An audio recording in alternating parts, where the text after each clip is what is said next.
As I record this, it is currently snowing outside here in the Canadian Rockies. Well, that's April. Springtime in the Rockies, it can do anything at any time. And right now, it is.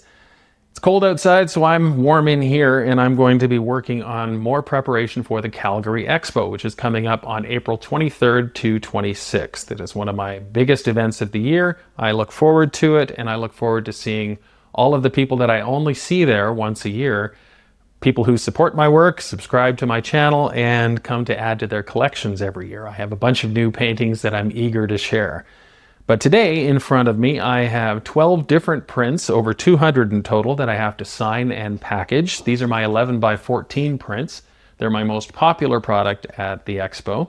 I am going to be bringing 29 different prints this year. So if you've never been to the Expo and are considering going, please come and find me, and I will be happy to introduce you to my work.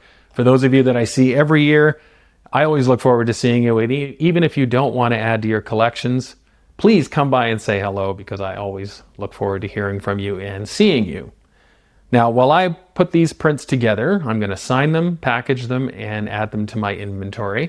You can watch some of this preparation in high speed, and I will talk a little bit more about the Calgary Expo while you do. This will be my 11th year as a vendor at the Calgary Expo. I remember the first couple of years. There was so much to figure out. I was convinced I was doing it wrong.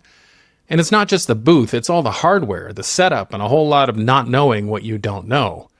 I've been going to the show for years before I ever tried selling there, but that doesn't help as much as you might think. As an attendee, you're just looking at the art. As an exhibitor, you're suddenly dealing with grid walls, tables, lighting, banners, payment, and trying to guess how much work to bring, what might actually sell. It was a lot, and I didn't make any money those first couple of years. But you do it enough times, you figure it out. What's worth the effort, what's not, what works, what doesn't. You get a little better each year. These days, I have a system, a checklist. I know my setup, and I know my products. Most of the changes now are smaller things, instead of tearing the whole booth apart. For example, this year I replaced my display stands for coasters and stickers. The old ones were a pain to set up, they took up too much space, and were starting to break. The new ones are quicker, simpler, and a little taller.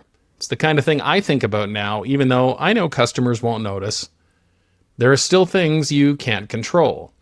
Booth placement, it's always a bit of a gamble. This is a big show. Close to 100,000 people come through those doors over 4 days. And the layout changes all the time. A good spot one year can be quiet the next. Last year wasn't my best location. This year looks a little better, but I won't really know until the doors open.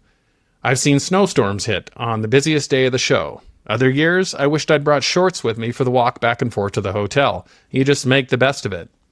This year I am more prepared than I have ever been. No last-minute scramble, just working through the list and getting things packed. Sales matter, of course, but they're not the only benefit to the show. Most of the time, I'm alone in my office, drawing, painting, running my business. It's easy to tell yourself stories about what people like and what you should be doing. Standing in front of people changes that. You see what they react to, you hear what they say, and it does more for me than comments on a post or video. And one of the best parts of this show is seeing the people who come back every year. The ones who stop by, add something new to their collections, or look at each other and ask, "Do we already have this one?" That part never gets old, and neither does seeing my critters make people smile. I won't lie, this show is exhausting. 5 long days of being on.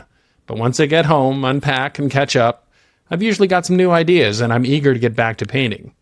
If you're already coming to Expo, especially if it's your first time, it is a weird and wild circus. You have to see it to understand. And if you've been by my booth before, I am looking forward to seeing you again. This year, you can find me here at booth 1716.